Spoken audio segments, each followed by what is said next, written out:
Did you know that Kelly Clarkson made an emo album in 2007? Well, kinda. Her 2007 album, My December, which is the American Idol star's third album overall, was a bit of a departure from her previous ultra-glossy, radio-friendly work.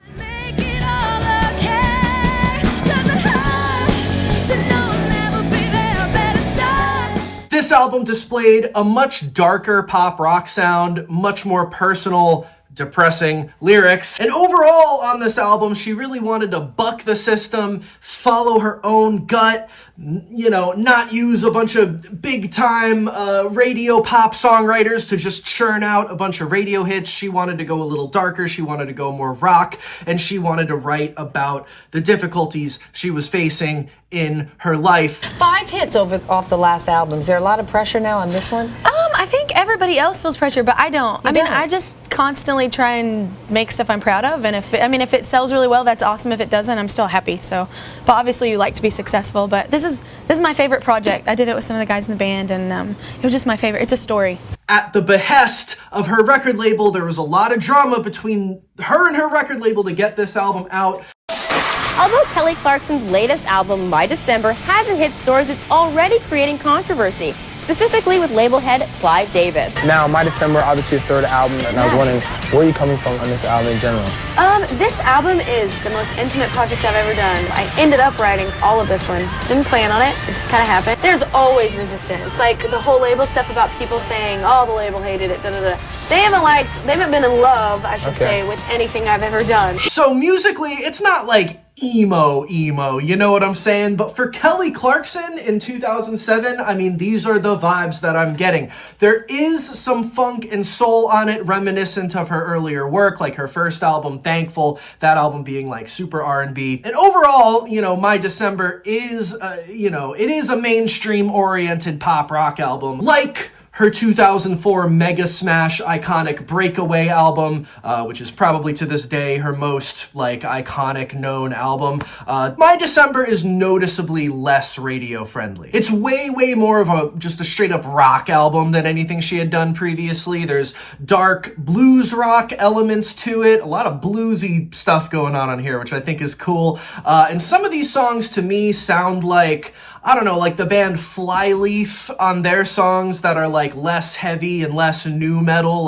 They sound like like poppy Flyleaf bangers, if that makes sense. In 2007, Kelly Clarkson's dark rock album, My December, theoretically fit in well with the mainstream emo movement happening at the time, as well as some of the darker radio rock at the time, as well as other kind of edgier, more rock-oriented pop girls like Ashlee Simpson or Katy Perry was starting to break out at that time. I think it fit in fine with what was going on in mainstream music. But, Kelly Clarkson, up until this point, was a hit maker, and she was a former American Idol star who, up to this point, made pretty safe radio-friendly pop rock on her album. She was as mainstream as you could possibly get and had a very normie radio audience, you know what I'm saying? The record label definitely expected a certain type of album from Kelly, an album that would appeal to a certain type of fan base, but Kelly was at a place in her career and a place personally where she wanted to guide her third album in her own direction, by her own terms, and it caused a lot of public friction between her and her record label, specifically this creepy looking man named Clive Davis, who has a big connection to Diddy, who we're gonna unpack that, kind of nuts. Clive Davis says he's an icon in the music Legend. business. How do you stand up to a guy like that and say, no, I'm not gonna compromise? And I think Clive respects us to a certain extent. It's not that I'm like the Joan of Arc in the music industry. I'm not doing anything different from any other artist. It's just about, I love my projects, so it's not hard to stand up to someone for that. There's just right and there's wrong, so it's there's my album and there's no other choice. Anyways, I think Kelly Clarkson's third album, 2007's My December, is a banger, and I think it's very interesting the way it came to be. So yeah, let's get into it. So the roots of Kelly Clarkson's third album, My December, came to be during the heavy promotional cycle, the heavy touring cycle behind her previous album, 2004's Breakaway. And before we go any further, for those of you who weren't alive at the time or were like living under some sort of gigantic boulder. Kelly Clarkson's Breakaway was absolutely one of the biggest albums, period, in like the whole decade of the 2000s. Like, it was massive. The song Since You've Been Gone was probably the album's biggest hit, and this song was like up there with Yeah by Usher and In Da Club with 50 Cent as far as like songs you heard everywhere you went and absolutely couldn't escape between like 2004 and 2010. You know what I mean? Just absolutely one of the biggest pop songs of the decade. Other songs, Behind These Hazel Eyes and Because of You were other massive hits on the album. Yeah, you get the idea. Kelly Clarkson, major artist, one of the biggest albums of the decade. Kelly was also originally on American Idol, and her first album, Thankful, released in 2003. That was like her American Idol album. You know what I'm saying? Fucking the sound was very soulful, very R&B influenced, very polished and radio friendly. I actually like this album a whole lot. Thankful, I don't know. It's really good if you're into that kind of thing. 2004's Breakaway, however, was more of a straightforward pop rock album. And while it was definitely for the most part a bright, sunshiny pop rock album, it did show Kelly in the early stages of kind of wanting to rebrand into more of an edgy rock chick. It wasn't quite Avril Lavigne or like punk like that, but you know, she was wanting to be more of a rebel, I think. More rock, less R&B American Idol, I guess. So the early stages of her third album, 2007's My December, began while Kelly was suffering from burnout and suffering from exhaustion during the extensive touring cycle for Breakaway. She was fucking tired. You know, despite the success of the album, her never-ending busy schedule, and having to personally deal with being so thrust into the limelight took a massive toll on her, you know, as it would anybody, really, I would imagine. In an interview, she was quoted as saying about this particular time, quote, "It was the lowest point of my life and my career." Thus, the idea for her next album, My December, was born. Kelly wanted to make a darker, more personal album and really make something for herself rather than primarily thinking about mainstream success. So, the dramatic back and forth between her and her record label over this began to be reported where most 2000s celebrity drama first gets reported, the tabloids. The always esteemed and reputable TMZ reported on it, as well as something called the Daily Star, which... So I looked up the Daily Star, and there's like a few different Daily Stars out there.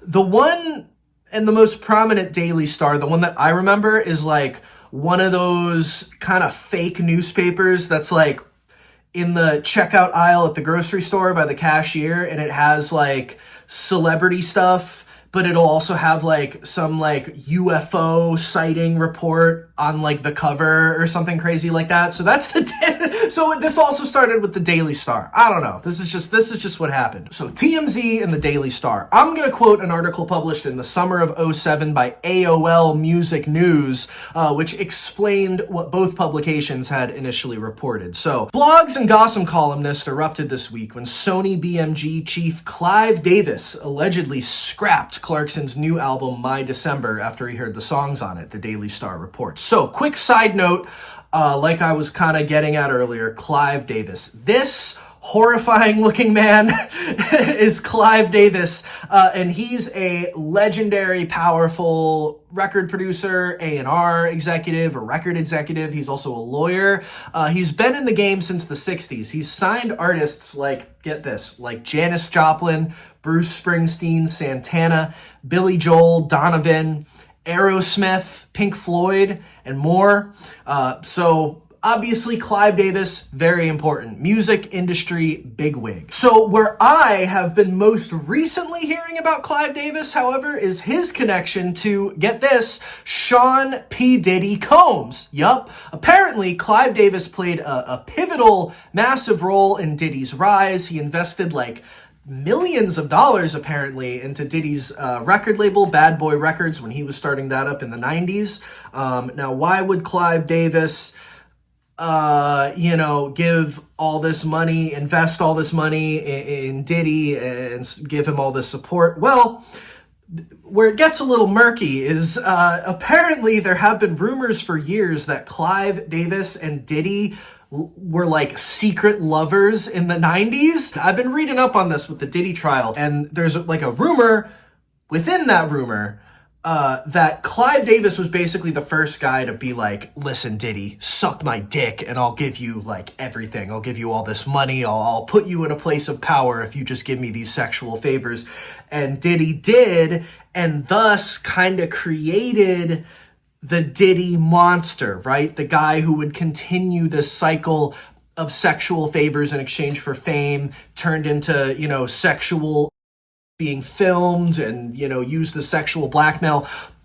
I don't know, man. I don't know if that's true, but Clive Davis comes up enough in the Diddy stuff, and there's enough rumors to where, like, I don't know, that might be a thing. Yeah, I don't know. That has nothing to do with this, but just like that's, to me, in my recent memory, that's who Clive Davis is, all right? That's also the vibe we're kind of dealing with here. So back to the AOL Music article about Kelly Clarkson.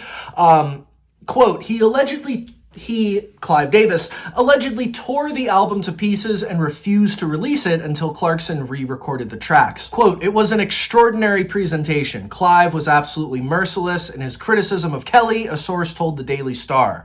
TMZ reports that Clarkson, unhappy with Davis's demands, fought back and refused to make the changes, which seem to have worked. New reports say that the new album will be released on July 24th. This was all like in the summer of 2007.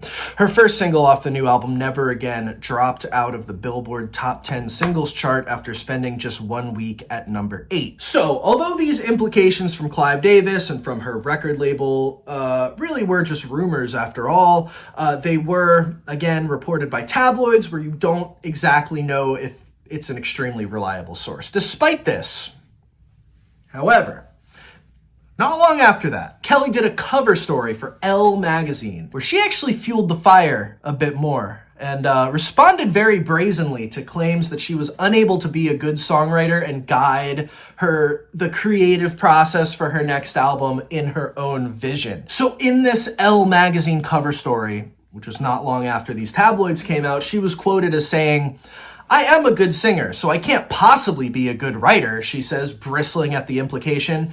Women can't possibly be good at two things. I haven't lost my temper about it. It only drives me more. Fuck yeah, Kelly. She said, quote, I've sold more than 15 million records worldwide, and still nobody listens to what I have to say. I couldn't give a crap about being a star. I've always just wanted to sing and write. Her fellow American Idol star, Clay Aiken, chimed in to defend her in the article, saying, quote, her new album is a real departure. It's a risk.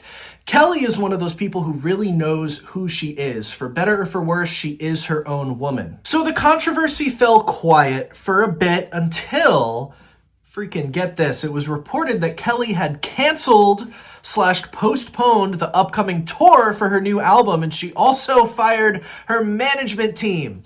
In an article published by Entertainment Weekly in summer of 2007, someone on her team was quoted as saying, plans for Kelly Clarkson's summer tour have been shelved for now as the singer and her team reevaluate her show's size and scope, a decision made even more difficult by the impending release of her album My December. The CEO for Live Nation even chimed in and said that, quote, ticket sales have not been what we anticipated, and we came to the realization that we bit off more than we could chew. Kelly herself said on her website, quote, I promise you that we're going to get back out there as soon as is humanly possible and give you a show that will be even better. So obviously, there is some real turmoil going on behind the scenes with Kelly Clarkson and her team leading up to the release of her third album, trying to make sure everything's good. It isn't just tabloid drama at this stuff. This person told TMZ this. Clive Davis said that. It's like, nah, the tour, tickets weren't selling for the tour and she had to fire her management. If all of that wasn't enough of a weird blow to this album rollout, in an August 2007 issue of Blender magazine, it was reported that Kelly Clarkson and Clive Davis were still butting heads over specifically her songwriting for this album. Clive Davis claimed that he, quote, didn't hear a hit and wanted her to rewrite the songs with professional songwriters. And apparently, he even pitched a song to her which had already been recorded and released, 2 years earlier by Lindsay Lohan, of all people, what? On her 2005 album, A Little More Personal, Raw. It's a song called Black Hole. It was even a rumor that Clive Davis may have offered her a large sum of money. I've seen articles that say somewhere even in the millions, potentially, to scrap Kelly's material for this new album and replace a chunk of it with more radio-friendly songs, go in with professional songwriters. This shit is crazy, man. So Clive Davis... Okay, let me just finish this real quick. So Kelly stood her ground, and she was headstrong. In that Blender article, she said, quote, "I'm young, I'm a rookie, I get that, but when you're sending me Lindsay Lohan cover songs to sing that Lindsay Lohan put out 2 years ago," I interjected my own quote in there, because I feel Kelly so much on this. "Why would you think I'd want your opinion?" That's what Kelly said. And that's a valid point, Kelly. American Idol judge Simon Cowell chimed in, calling for peace, basically calling for understanding between the two. And he says, quote, "Kiss and make up, decide what's best, get on with it. Clive Davis is better than 99% of the people in the music business. Kelly is one of the best, and she always will be, but Clive is the boss of the record company. It's his job to advise." Which, if I could interject my personal thoughts into this, yeah, it's his job to advise, and he signed like Janis Joplin and all this shit, but like, how is he one of the best if his advice is to give her this Lindsay Lohan song that was already recorded and released by her? Like, what? That's like the dumbest idea. That's like a stupid idea. You know what I'm saying? Clive Davis makes me be like, I don't know, Simon Cowell, is he better than 99% of the people in the music business? Because like, I'm not in the music business, and I can tell you straight up that her re-recording a Lindsay Lohan song is a fucking stupid idea. I don't know. So my December comes out after all of this. The album gets finished, and it comes out on June 22nd of 2007. And yeah, Kelly was able to put out the record that she wanted to make. She went with her gut. She did work with other writers on this album, but it's not like big pop co-writers.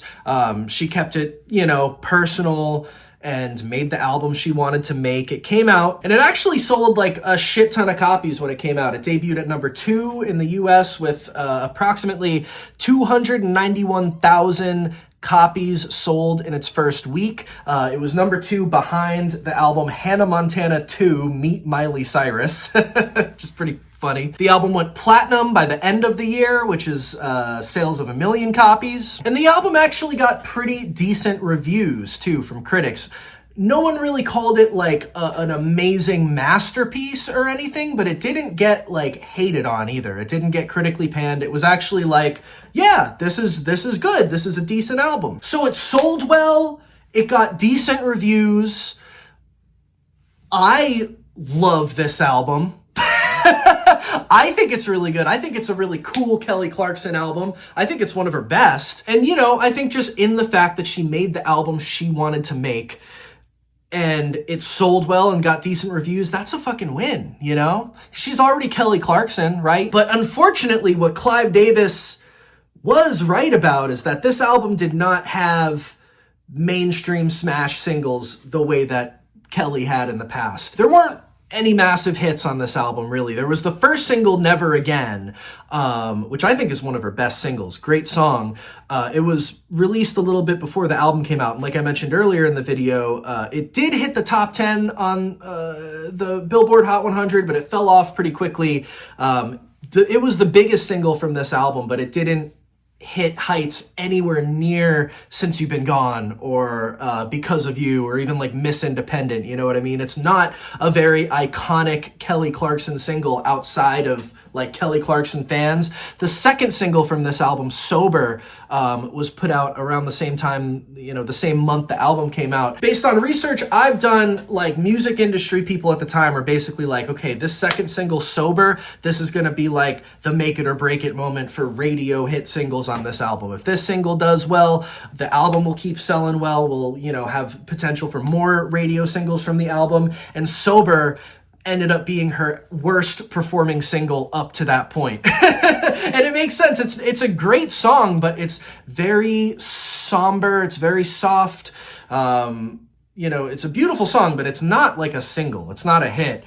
And it wasn't a hit. You know, there were a couple other singles put out from this album, 1 Minute and Don't Waste Your Time. Again, they're great in the context of the album, but they're not big hit radio singles, and they weren't at the time. And because of that, you know, that makes this album, My December, really more of like a treat for Kelly Clarkson fans or people really looking into like what was culturally going on in mainstream music in 2007. But it flies a bit under the radar without those massive singles, you know what I mean? For better or for worse. You know, I think personally for Kelly Clarkson, this is probably the coolest album she's ever put out. And it's telling because on her next album that came out in 2009, All I Ever Wanted, is definitely a bounce back to more poppy, more radio friendly, bright, sunshiny, you know, attempt at more of a radio pop sound. And she's never really gone back to the personal dark My December formula since then. But still, I think it's really dope that she made an album like this and showed that even if you're like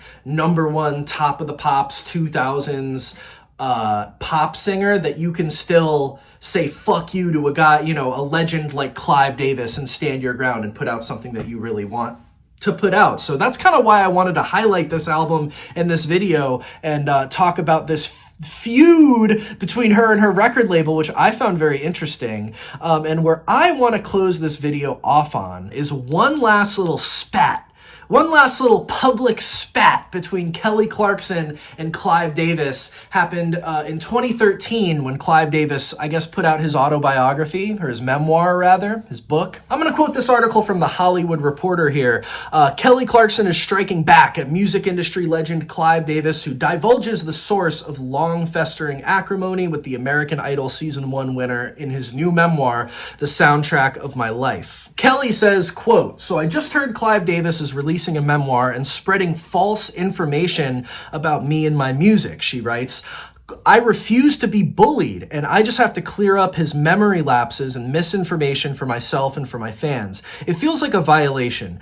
Growing up is awesome because you learn you don't have to cower to anyone, even Clive Davis." The first inaccuracy, Clarkson says, is that she shed tears when recording Since You've Been Gone. First, he says, "I burst into hysterical sobbing in his office when he demanded Since You've Been Gone be on my album," Clarkson writes. Not true at all. His stories and songs are mixed up. I did want more guitars added to the original demo, and Clive did not. Max, Luke, and I, that's Max Martin and Dr. Luke, by the way, still fought for the bigger sound, and we prevailed, and I couldn't be more proud of the life of that song. I resent him dampening that song in any way. The tears came, she insists, when discussing Because of You, a song that she wrote that Davis did not want on the album.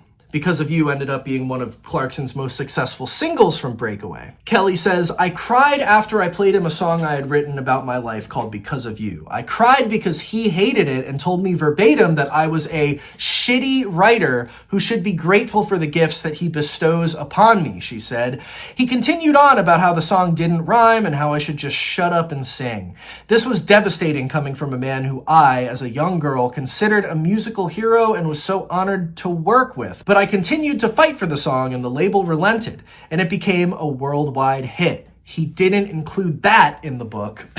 As for My December, the album we've been talking about today, Clarkson had pointed words for the 80-year-old music mogul who said the release, quote, "wasn't successful because I co-penned the album and it didn't have pop hits." Well, first, let me say I've co-penned many of my pop hits. Secondly, My December went platinum. Hardly a huge failure. Never Again, the only single they released in the US from that record, was a top 10 hit. I am very proud of that, and I have my fans to thank. What's most interesting about his story is what he leaves out. He doesn't mention how he stood up in front of his company at a convention and belittled me and my music and completely sabotaged the entire project, she notes. It never had a chance to reach its full potential. My December was an album I needed to make for myself for many reasons, and the fact that I was so completely disregarded and disrespected was so disheartening. There really aren't words to explain. Fucking nuts. So I'm just gonna wrap this up by saying I think Kelly Clarkson stood her ground and did some awesome shit on My December. What she was saying in the articles at the time of that album, as well as in response to Clive Davis here in 2013, is fucking badass. She stands up for herself, and she made a damn good album on My December too, you know what I'm saying? Like, she really fucking did. And Clive Davis, although he's this music industry veteran, hearing this from Kelly Clarkson, because I trust Kelly Clarkson. I don't see her as someone who has she doesn't seem like a person who's dramatic for no reason or dramatic just for the sake of being dramatic. I trust her with what she's saying. And, you know, just seeing what Clive Davis looks like and knowing about the weird Diddy connection that, again, is rumors, but you know, Clive Davis, I just have a sour taste in my mouth when it comes to this guy. I'm on Team Kelly. I'm on Team not Diddy. And I'm just going to cut it off there.